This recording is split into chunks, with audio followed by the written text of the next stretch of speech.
Amis du soir, bonsoir. Simone Veil. Note sur la suppression générale des partis politiques. Édition Alia.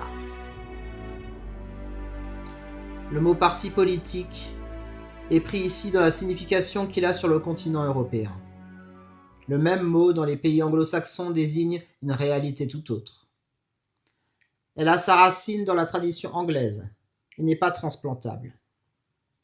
Un siècle et demi d'expérience le montre assez. Il y a dans les partis anglo-saxons un élément de jeu, de sport, qui ne peut exister que dans une institution d'origine aristocratique. Tout est sérieux dans une institution qui, au départ, est plébéienne. L'idée de parti n'entrait pas dans la conception politique française de 1789, sinon comme mal à éviter. Mais il y eut le club des Jacobins. C'était d'abord seulement un lieu de libre discussion. Ce ne fut aucune espèce de mécanisme fatal qui le transforma. C'est uniquement la pression de la guerre et de la guillotine qui en fit un parti totalitaire. Les luttes des factions sous la terreur furent gouvernées par la pensée si bien formulée par Tomsky. Un parti au pouvoir et tous les autres en prison. Ainsi, sur le continent d'Europe, le totalitarisme est le péché originel des partis. C'est d'une part l'héritage de la terreur, d'autre part l'influence de l'exemple anglais qui installa les partis dans la vie publique européenne. Le fait qu'ils existent n'est nullement un motif de les conserver. Seul le bien est un motif légitime de conservation. Le mal des partis politiques saute aux yeux. Le problème à examiner, c'est qu'il y a en eux un bien qui l'emporte sur le mal et rend ainsi leur existence désirable. Mais il est beaucoup plus à propos de demander: y a-t-il en eux-mêmes une parcelle infinitésimale de bien? Ne sont-ils pas du mal à l'état pur, ou presque? S'ils sont du mal, il est certain qu'en fait et dans la pratique, ils ne peuvent produire que du mal. C'est un article de foi. Un bon arbre ne peut jamais porter de mauvais fruits, ni un arbre pourri de beaux fruits. Mais il faut d'abord reconnaître quel est le critère du bien. Ce ne peut être que la vérité, la justice et, en second lieu, l'utilité publique. La démocratie, le pouvoir du plus grand nombre, ne sont pas des biens. Ce sont des moyens en vue du bien, estimés efficaces à tort ou à raison. Si la République de Weimar, au lieu de Hitler, avait décidé par les voies les plus rigoureusement parlementaires et légales de mettre les Juifs dans des camps de concentration et de les torturer avec raffinement jusqu'à la mort, les tortures n'auraient pas eu un atome de légitimité de plus qu'elles n'ont maintenant. Or, pareille chose n'est nullement inconcevable. Seul ce qui est juste est légitime. Le crime et le mensonge ne le sont en aucun cas. Notre idéal républicain procède entièrement de la notion de volonté générale due à Rousseau. Mais le sens de la notion a été perdu presque tout de suite, parce qu'elle est complexe et demande un degré d'attention élevé. Quelques chapitres mis à part, peu de livres sont beaux, forts, lucides et clairs comme le contrat social. On dit que peu de livres ont eu autant d'influence. Mais en fait, tout s'est passé et se passe encore comme s'il n'avait jamais été lu. Rousseau parlait de deux évidences. L'une, que la raison discerne et choisit la justice et l'utilité innocente, et que tout crime a pour mobile la passion. L'autre, que la raison est identique chez tous les hommes, au lieu que les passions, le plus souvent, diffèrent. Par suite, si, sur un problème général, chacun réfléchit tout seul et exprime une opinion, et si ensuite les opinions sont comparées entre elles, probablement elles coïncideront par la partie juste et raisonnable de chacune et différeront par les injustices et les erreurs. C'est uniquement en vertu d'un raisonnement de ce genre qu'on admet que le consensus universel indique la vérité. La vérité est une. La justice est une. Les erreurs, les injustices sont indéfiniment variables. Ainsi, les hommes convergent dans le juste et le vrai, au lieu que le mensonge et le crime les font indéfiniment diverger. L'union étant une force matérielle, on peut espérer trouver là une ressource pour rendre ici-bas la vérité et la justice matériellement plus fortes que le crime et l'erreur.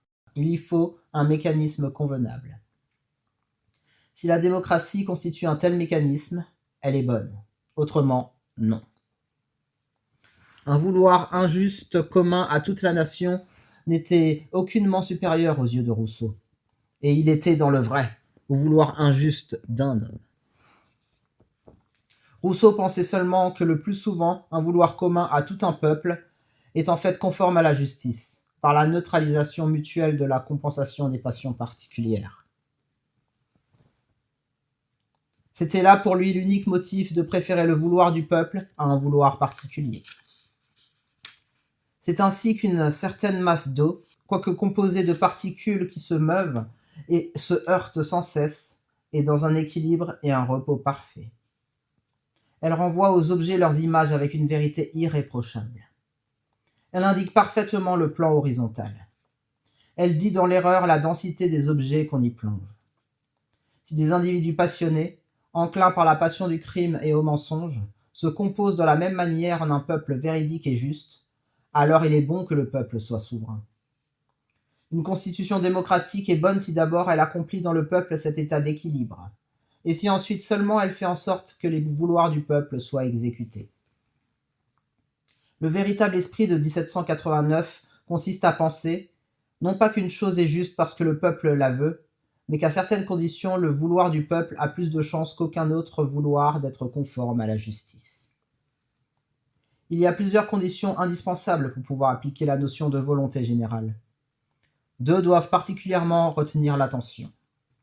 L'une est qu'au moment où le peuple prend conscience d'un de ses vouloirs et l'exprime, il n'y ait aucune espèce de passion collective. Il est tout à fait évident que le raisonnement de Rousseau tombe dès qu'il y a passion collective. Rousseau le savait bien. La passion collective est une impulsion de crime et de mensonge infiniment plus puissante qu'aucune passion individuelle.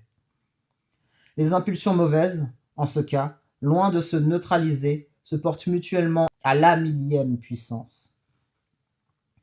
La pression est presque irrésistible, sinon pour les saints authentiques. Une eau mise en mouvement par un courant violent, impétueux, ne reflète plus les objets, n'a plus une force horizontale, n'indique plus les densités. Et il importe très peu qu'elle soit mue par un seul courant ou par 5 ou 6 courants qui se heurtent et font des remous. Elle est également troublée dans les deux cas. Si une seule passion collective saisit tout un pays, le pays entier est unanime dans le crime. Si 2 ou 4 ou 5 ou 10 passions collectives le partagent, il est divisé en plusieurs bandes de criminels. Les passions divergentes ne se neutralisent pas, comme c'est le cas pour une poussière de passions individuelles fondue dans une masse. Le nombre est bien trop petit, la force de chacune est bien trop grande pour qu'il puisse y avoir neutralisation. La lutte les exaspère. Elles se heurtent avec un bruit vraiment infernal, et qui rend impossible d'entendre même une seconde la voix de la justice et de la vérité, toujours presque imperceptible. Quand il y a passion collective dans un pays, il y a probabilité pour que n'importe quelle volonté particulière soit plus proche de la justice et de la raison que la volonté générale, ou plutôt que ce qui en constitue la caricature. La seconde condition est que le peuple ait à exprimer son vouloir à l'égard des problèmes de la vie publique, et non pas à faire seulement un choix de personnes, encore moins un choix de collectivité irresponsable. Car la volonté générale est sans aucune relation avec un tel choix. S'il y a eu en 1789 une certaine expression de la volonté générale, bien qu'on ait dû adopter le système représentatif faute de savoir en imaginer un autre, c'est qu'il y avait eu bien autre chose que des élections. Tout ce qu'il y avait de vivant à travers tout le pays, et le pays débordé alors de vie, avait cherché à exprimer une pensée par l'organe des cahiers de revendication. Les représentants s'étaient en grande partie fait connaître au cours de cette coopération dans la pensée. Ils en gardaient la chaleur. Ils sentaient le pays attentif à leurs paroles, jaloux de surveiller si tel traduisait exactement ses aspirations. Pendant quelque temps, peu de temps, Ils furent vraiment de simples organes d'expression pour la pensée publique. Pareille chose ne se produisit jamais plus. Le seul énoncé de ces deux conditions montre que nous n'avons jamais rien connu qui ressemble même de loin à une démocratie. Dans ce que nous nommons de ce nom, jamais le peuple n'a l'occasion ni le moyen d'exprimer un avis sur aucun problème de la vie publique. Et tout ce qui échappe aux intérêts particuliers est livré aux passions collectives, lesquelles sont systématiquement, officiellement encouragées. L'usage même des mots de démocratie et de république oblige à examiner avec une attention extrême les deux problèmes que voici. Comment donner en fait aux hommes qui composent le peuple de France la possibilité d'exprimer parfois un jugement sur les grands problèmes de la vie publique? Comment empêcher, au moment où le peuple est interrogé, qu'il circule à travers lui aucune espèce de passion collective? Si on ne pense pas à ces deux points, il est inutile de parler de légitimité républicaine.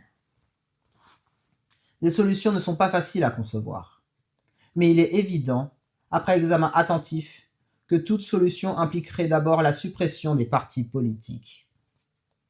Pour apprécier les partis politiques selon le critère de la vérité, de la justice, du bien public, il convient de commencer par en discerner les caractères essentiels.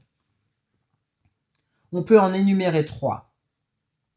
Un parti politique est une machine à fabriquer de la passion collective. Un parti politique est une organisation construite de manière à exercer une pression collective sur la pensée de chacun des êtres humains qui en sont les membres. La première fin est, en dernière analyse, l'unique fin de tout parti politique est sa propre croissance, et cela sans aucune limite. Par ce triple caractère, tout parti est totalitaire en germe et en aspiration. S'il ne l'est pas en fait, c'est seulement parce que ceux qui l'entourent ne le sont pas moins que lui. Ces trois caractères sont des vérités de fait évidentes à quiconque s'est approché de la vie des partis. Le troisième est un cas particulier d'un phénomène qui se produit partout où le collectif domine les êtres pensants. C'est le retournement de la relation entre fin et moyen.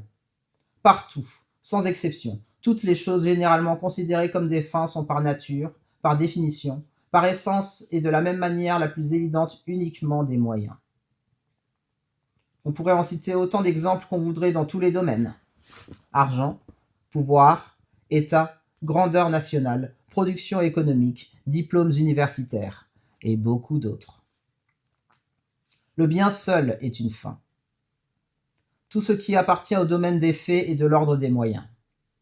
Mais la pensée collective est incapable de s'élever au-dessus du domaine des faits. C'est une pensée animale. Elle n'a la notion du bien que juste assez pour commettre l'erreur de prendre tel ou tel moyen pour un bien absolu. Il en est ainsi des partis. Un parti est en principe un instrument pour servir une certaine conception du bien public. Cela est vrai même de ceux qui sont liés aux intérêts d'une catégorie sociale, car il est toujours une certaine conception du bien public en vertu de laquelle il y aurait coïncidence entre le bien public et ses intérêts. Mais cette conception est extrêmement vague. Cela est vrai sans exception et presque sans différence de degré. Les partis les plus inconsistants et les plus strictement organisés sont égaux par le vague de la doctrine. Aucun homme, si profondément qu'il ait étudié la politique, ne serait capable d'un exposé précis et clair relativement à la doctrine d'aucun parti, y compris, le cas échéant, le sien propre. Les gens ne s'avouent guère cela à eux-mêmes.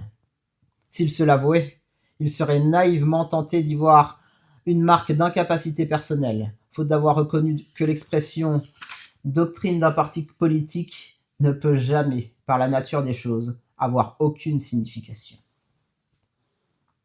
Un homme, passa-t-il sa vie à écrire et à examiner des problèmes d'idées, n'a que très rarement une doctrine.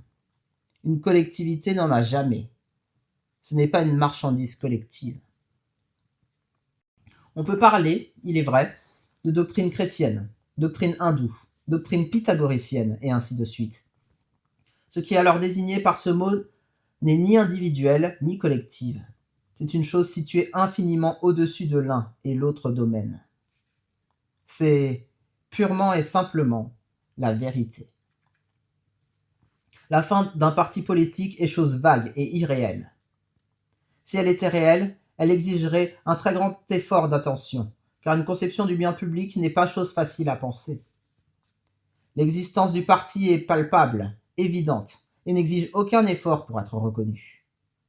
Il est ainsi inévitable qu'en fait, le parti soit à lui-même sa propre fin. Il y a dès lors idolâtrie, car Dieu seul est légitimement une fin pour soi-même. La transition est facile. On pose en axiome que la condition nécessaire est suffisante pour que le parti serve efficacement la conception du bien public en vue duquel il existe et qu'il possède une large quantité de pouvoir. Mais aucune quantité finie de pouvoir ne peut jamais être en fait regardée comme suffisante, surtout une fois obtenue. Le parti se trouve en fait, par l'effet de l'absence de pensée, dans un état continuel d'impuissance qu'il attribue toujours à l'insuffisance du pouvoir dont il dispose. Serait-il maître absolu du pays, les nécessités internationales imposent des limites étroites. Ainsi, la tendance essentielle des partis est totalitaire. Non seulement relativement à une nation, mais relativement au globe terrestre. C'est précisément parce que la conception du bien public propre à tel ou tel parti est une fiction, une chose vide, sans réalité, qu'elle impose la recherche de la puissance totale. Toute réalité implique par elle-même une limite. Ce qui n'existe pas du tout n'est jamais limitable. C'est pour cela qu'il y a affinité, alliance entre le totalitarisme et le mensonge. Beaucoup de gens, il est vrai, ne songent jamais à une puissance totale. Cette pensée leur ferait peur. Elle est vertigineuse, et il faut une espèce de grandeur pour la soutenir. Ces gens-là, quand ils s'intéressent à un parti, se contentent d'en désirer la croissance, mais comme une chose qui ne comporte aucune limite. S'il y a 3 membres de plus cette année que l'an dernier, ou si la collecte a rapporté 100 francs de plus, ils sont contents. Mais ils désirent que cela continue indéfiniment dans la même direction. Jamais ils ne concevraient que leur parti puisse avoir en aucun cas trop de membres, trop d'électeurs, trop d'argent. Le tempérament révolutionnaire mène à concevoir la totalité. Le tempérament petit bourgeois mène à s'installer dans l'image d'un progrès lent, continu et sans limite. Mais dans les 2 cas, la croissance matérielle du parti devient l'unique critère par rapport auquel se définissent en toute chose le bien et le mal. Exactement comme si le parti était un animal à l'engrais et que l'univers eût été créé pour le faire engraisser.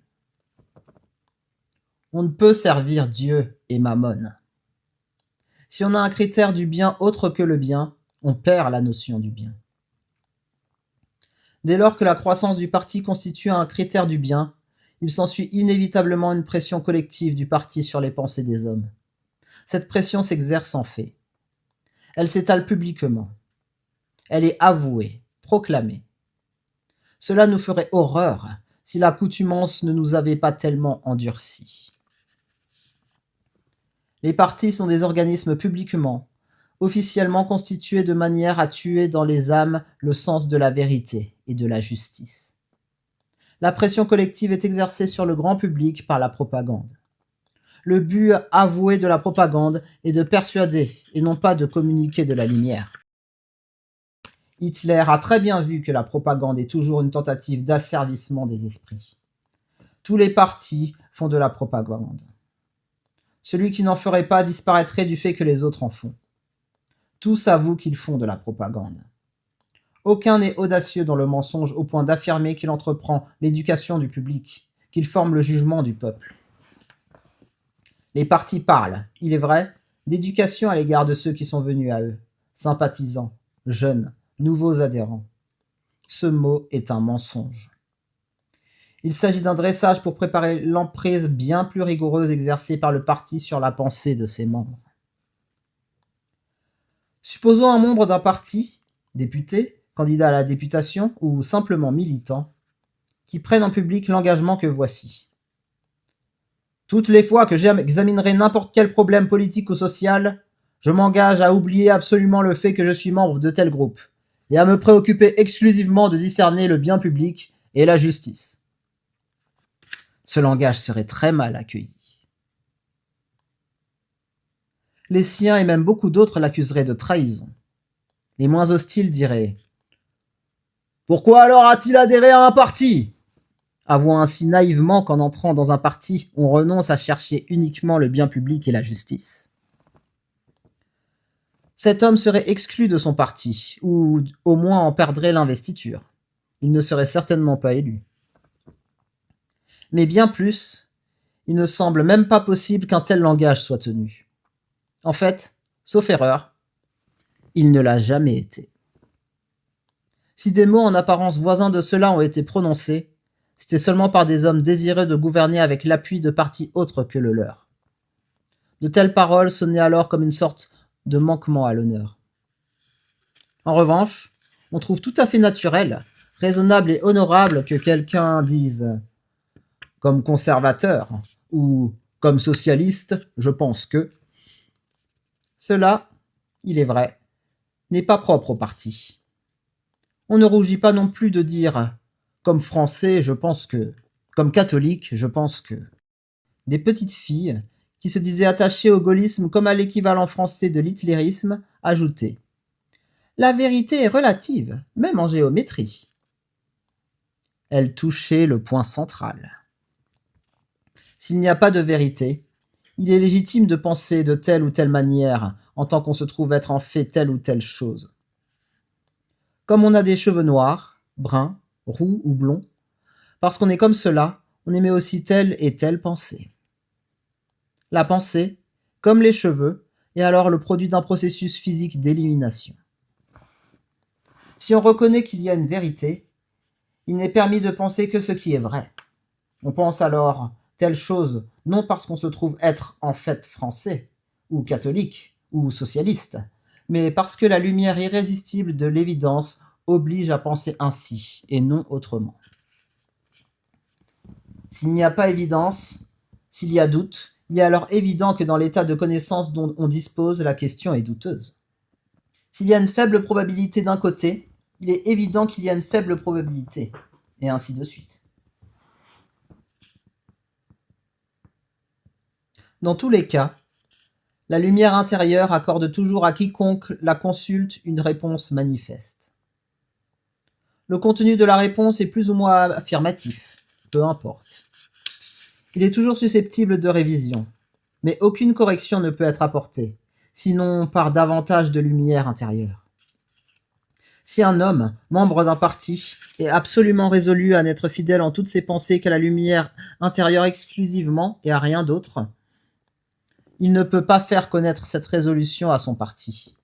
Il est alors vis-à-vis de lui en état d'un mensonge. C'est une situation qui ne peut être acceptée qu'à cause de la nécessité qui contraint à se pousser dans un parti pour prendre part efficacement aux affaires publiques. Mais alors cette nécessité est un mal, et il faut y mettre fin en supprimant les partis. Un homme qui n'a pas pris la résolution de fidélité exclusive à la lumière intérieure installe le mensonge au centre même de l'âme. Les ténèbres intérieures en sont la punition. On tenterait vainement de s'en tirer par la distinction entre la liberté intérieure et la discipline extérieure. Car il faut alors mentir au public, envers qui tout candidat, tout élu, a une obligation particulière de vérité. Si je m'apprête à dire, au nom de mon parti, des choses que j'estime contraires à la vérité et à la justice, vais-je l'indiquer dans un avertissement préalable ? Si je ne le fais pas, je mens. De ces trois formes de mensonge, au parti, au public, à soi-même, la première est de loin la moins mauvaise. Mais si l'appartenance à un parti contraint toujours, en tout cas au mensonge, l'existence des partis est absolument, inconditionnellement, un mal. Il était fréquent de voir dans des annonces de réunion « Monsieur X exposera le point de vue communiste » sur le problème qui est l'objet de la réunion. Monsieur Y exposera le point de vue socialiste. Monsieur Z exposera le point de vue radical. Comment ces malheureux s'y prenaient-ils pour connaître le point de vue qu'ils devaient exposer ? Qui pouvaient-ils consulter ? Quel oracle ? Une collectivité n'a pas de langue ni de plume. Les organes d'expression sont tous individuels. La collectivité socialiste ne réside en aucun individu. La collectivité radicale non plus. La collectivité communiste réside en Staline.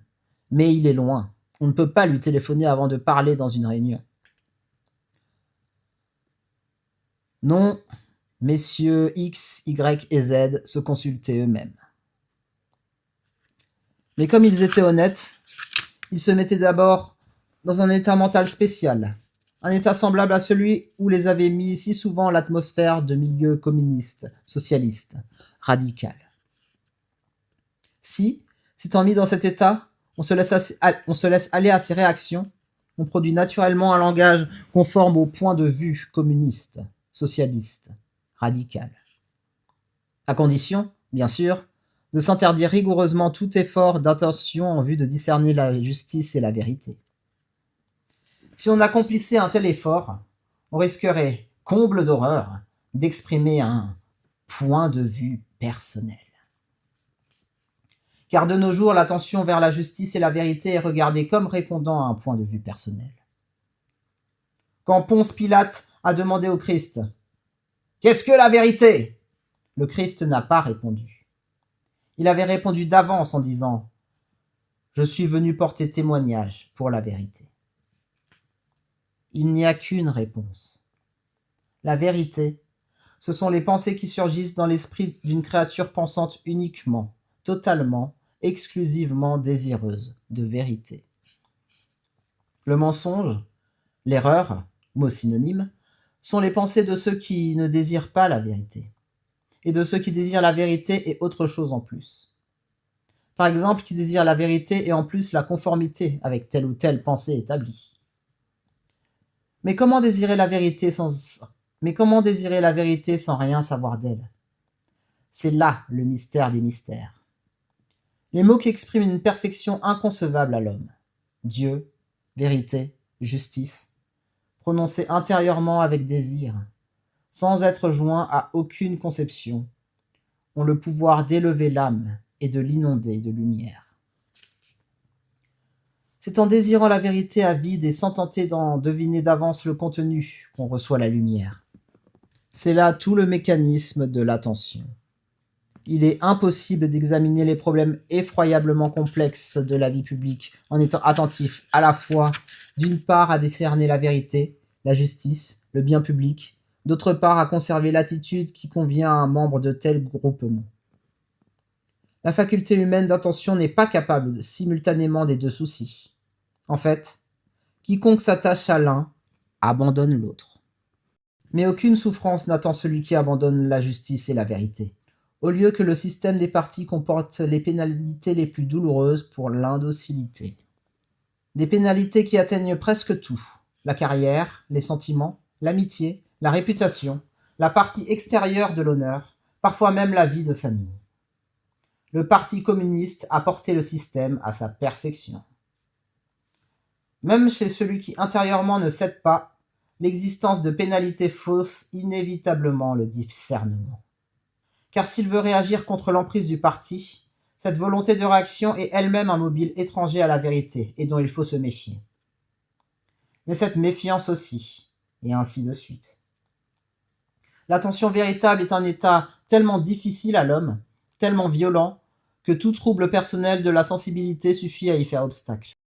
Il en résulte l'obligation impérieuse de protéger autant qu'on peut la faculté de discernement qu'on porte en soi-même, contre le tumulte des espérances et des craintes personnelles.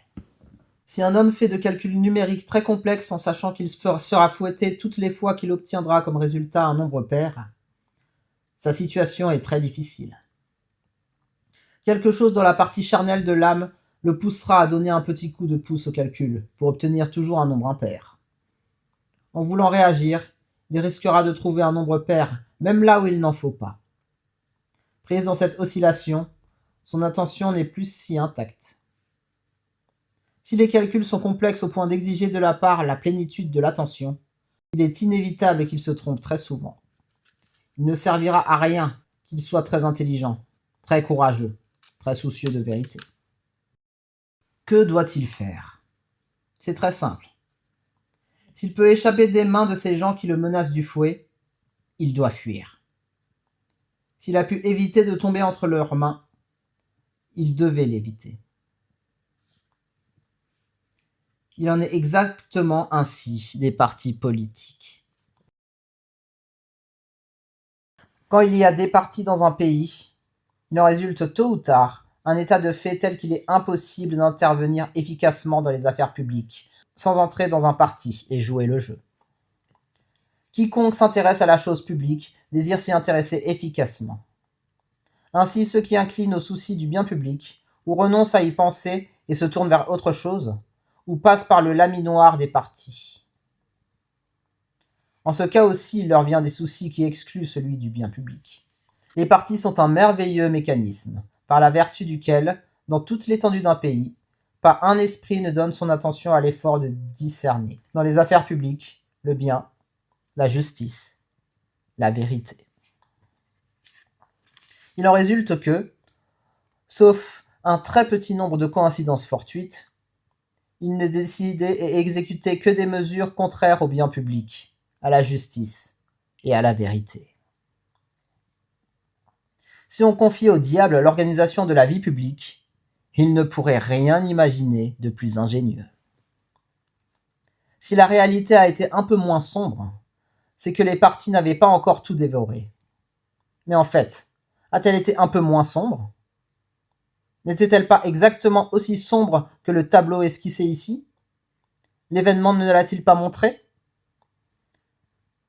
Il faut avouer que le mécanisme d'oppression spirituelle et mentale propre au parti a été introduit dans l'histoire par l'Église catholique dans sa lutte contre l'hérésie.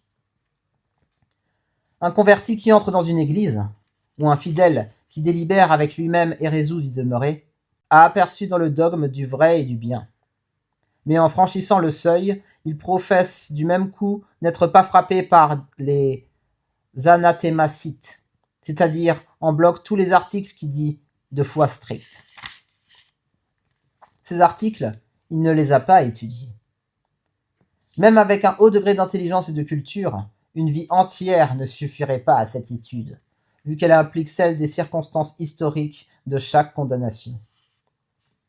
Comment adhérer à des affirmations qu'on ne connaît pas ? Il suffit de se soumettre inconditionnellement à l'autorité d'où elles émanent.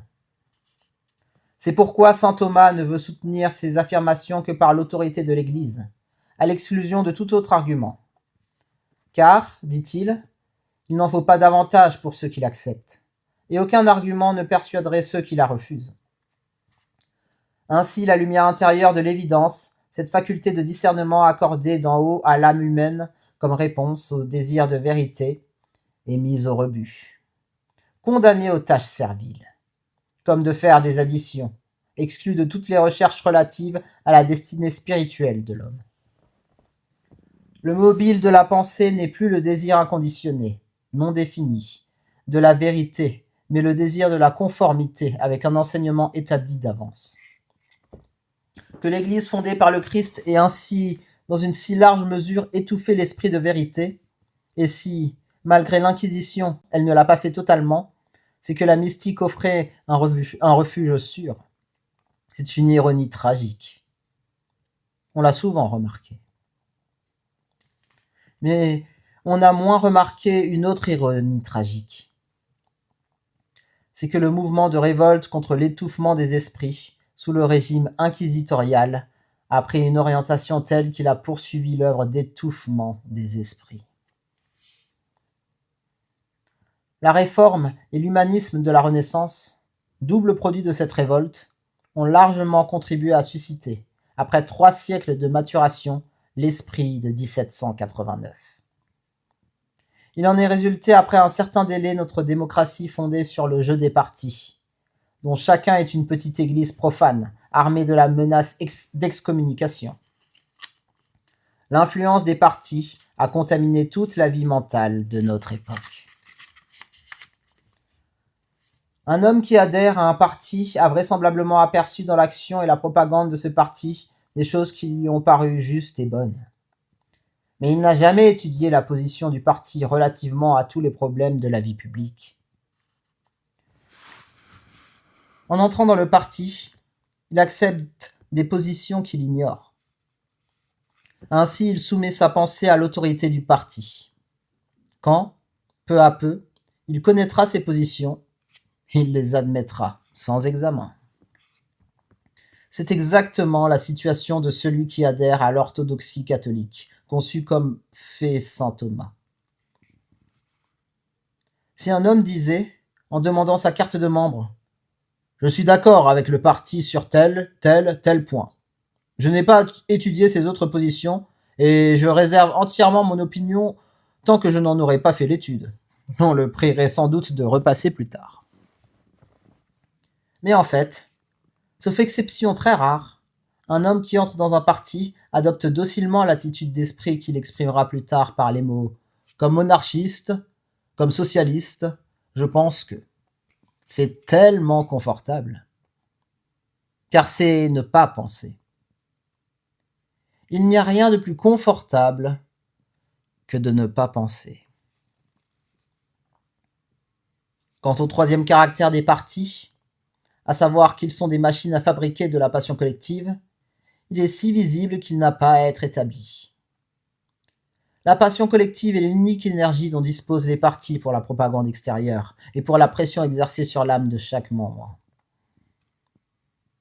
On avoue que l'esprit de parti aveugle rend sourd à la justice, pousse même d'honnêtes gens à l'acharnement le plus cruel contre des innocents. On l'avoue, mais on ne pense pas à supprimer les organismes qui fabriquent un tel esprit. Cependant, on interdit les stupéfiants. Il y a quand même des gens adonnés aux stupéfiants. Mais il y en aurait davantage si l'État organisait la vente de l'opium et de la cocaïne dans tous les bureaux de tabac, avec affiches de publicité pour encourager les consommateurs. La conclusion, c'est que l'institution des partis semble bien constituer du mal à peu près sans mélange. Ils sont mauvais dans leurs principes, et pratiquement leurs effets sont mauvais. La suppression des partis serait du bien presque pur. Elle est éminemment légitime en principe, et ne paraît susceptible pratiquement que de bons effets. Les candidats diront aux électeurs non pas « j'ai telle étiquette », ce qui pratiquement n'apprend rigoureusement rien au public sur leur attitude concrète concernant les problèmes concrets, mais « je pense telle et telle chose à l'égard de tel grand problème ». Les élus s'associeront et se dissocieront selon le jeu naturel et mouvant des affinités.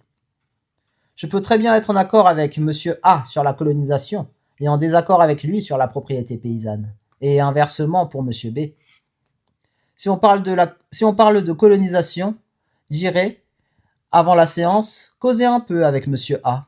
Si on parle de propriété paysanne, avec Monsieur B. La cristallisation artificielle en partie coïncidait si peu avec les affinités réelles qu'un député pouvait être en désaccord, pour toutes les attitudes concrètes, avec un collègue de son parti, et en accord avec un homme d'un autre parti. Combien de fois, en Allemagne, en 1932, un communiste et un nazi, discutant dans la rue, ont été frappés de vertige mental en constatant qu'ils étaient d'accord sur tous les points. Hors du Parlement, comme il existerait des revues d'idées, il y aurait tout naturellement autour d'elles des milieux. Mais ces milieux devraient être maintenus à l'état de fluidité. C'est la fluidité qui distingue du parti un milieu d'affinité et l'empêche d'avoir une influence mauvaise. Quand on fréquente amicalement celui qui dirige telle revue, ceux qui y écrivent souvent, quand on y écrit soi-même, on sait qu'on est en contact avec le milieu de cette revue. Mais on ne sait pas soi-même si on en fait partie. Il n'y a pas de distinction nette entre le dedans et le dehors.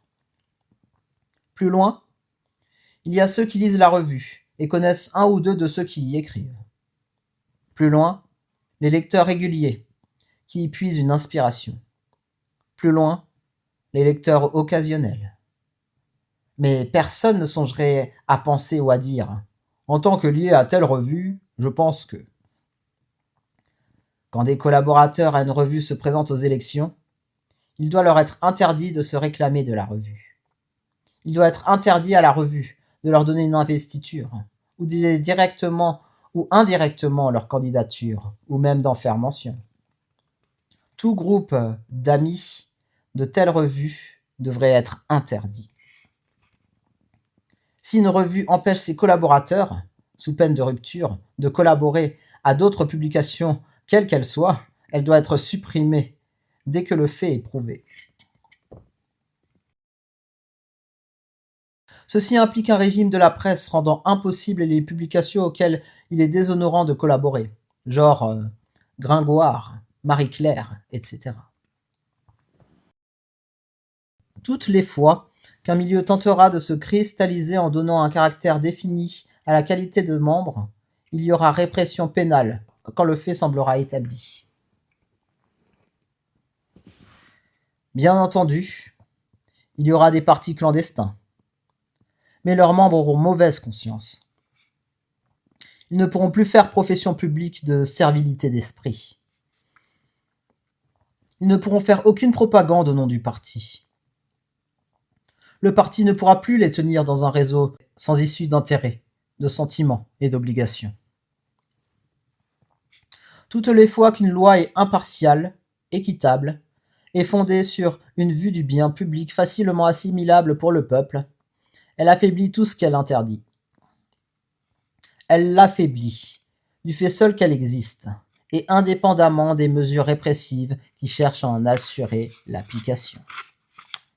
Cette majesté intrinsèque de la loi est un facteur de la vie publique, qui est oublié depuis longtemps et dont il faut faire usage.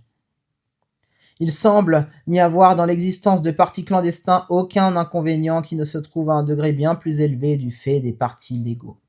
D'une manière générale, un examen attentif ne semble laisser voir à aucun égard aucun inconvénient d'aucune espèce attaché à la suppression des partis. Par un singulier paradoxe, les mesures de ce genre, qui sont sans inconvénient, sont en fait celles qui ont le moins de chances d'être décidées. On se dit, si c'était si simple, pourquoi est-ce que cela n'aurait pas été fait depuis longtemps? Pourtant, généralement, les grandes choses sont faciles et simples. Celle-ci étendrait sa vertu d'assainissement bien au-delà des affaires publiques, car l'esprit de parti en était arrivé à tout contaminer. Les institutions qui déterminent le jeu de la vie publique influencent toujours dans le pays la totalité de la pensée, à cause du prestige du pouvoir. On en est arrivé à ne presque plus penser, dans aucun domaine, qu'en prenant position pour ou contre une opinion. Ensuite, on cherche des arguments, selon le cas, soit pour, soit contre. C'est exactement la transposition de l'adhésion à un parti. Comme, dans les partis politiques, il y a des démocrates qui admettent plusieurs partis, de même dans le domaine des opinions, les gens larges reconnaissent une valeur aux opinions avec lesquelles ils se disent en désaccord. C'est avoir complètement perdu le sens même du vrai et du faux. D'autres, ayant pris position pour une opinion, ne consentent à examiner rien qui lui soit contraire. C'est la transposition de l'esprit totalitaire. Quand Einstein vint en France, tous les gens du milieu plus ou moins intellectuel, y compris les savants eux-mêmes, se divisèrent en deux camps, pour et contre. Toute pensée scientifique nouvelle a dans les milieux scientifiques ses partisans et ses adversaires animés les uns et les autres, à un degré regrettable de l'esprit de parti. Il y a d'ailleurs dans ces milieux des tendances, des coteries, à l'état plus ou moins cristallisé. Dans l'art et la littérature, c'est bien plus visible encore. Cubisme et surréalisme ont été des espèces de partis. On était Gidian comme on était Maurassien. Pour avoir un nom, il est utile d'être entouré d'une bande d'admirateurs animés de l'esprit de parti. De même, il n'y a pas grande différence entre l'attachement à un parti et l'attachement à une église, ou bien à l'attitude anti-religieuse. On était pour ou contre la croyance en Dieu, pour ou contre le christianisme, et ainsi de suite. On en est arrivé, en matière de religion, à parler de militants. Même dans les écoles, on ne sait plus stimuler autrement la pensée des enfants qu'en les invitant à prendre parti pour ou contre. On leur cite une phrase de grand auteur, et on leur dit « Êtes-vous d'accord ou non? Développez vos arguments. » À l'examen, les malheureux, devant avoir fini leur dissertation au bout de 3 heures, ne peuvent passer plus de 5 minutes à se demander s'ils sont d'accord. Et il serait si facile de leur dire « Méditez ce texte » et exprimez les réflexions qui vous viennent à l'esprit. Presque partout, et même souvent pour des problèmes purement techniques, l'opération de prendre parti, de prendre position pour ou contre, s'est substituée à l'obligation de la pensée. C'est là une lèpre qui a pris origine dans les milieux politiques et s'est étendue à travers tout le pays, presque à la totalité de la pensée. Il est douteux qu'on puisse remédier à cette lèpre qui nous tue, sans commencer par la suppression des partis politiques. La philosophe Simone Veil. J'ai pris un peu de retard par rapport au 8 mars. Je choisissais mon texte. En voilà un bon et approprié pour les événements actuels. C'est tout pour moi. Amis des ouvrages, bon voyage.